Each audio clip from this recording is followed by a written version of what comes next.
ক্রয় মূল্যের ওপর 25% ক্ষতি হলে বিক্রয় মূল্যের ওপর কত পার্সেন্ট ক্ষতি হবে?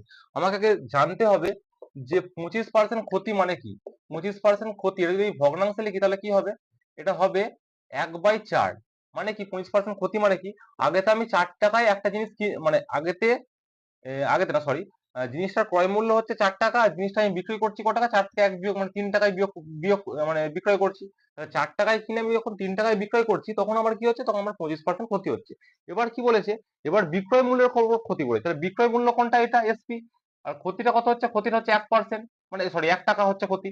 মানে 1 টাকা না, এখানে 1 অনুপাত ক্ষতি হচ্ছে। তাহলে বিক্রয় মূল্যের উপর ক্ষতি হবে 1 বাই বিক্রয় মূল্য। বিক্রয় মূল্য হচ্ছে 3 ইনটু 100%। তো এটা তো কাটাকাটি করা যাবে না, তাই এটা কি হয়ে যাবে? 33 পূর্ণ 1/3% হচ্ছে ক্ষতি হবে। এত পার্সেন্ট ক্ষতি হবে। এটা কত নম্বর অপশনে আছে? আমার এটা অপশন আছে অপশন সি। তাহলে অপশন সি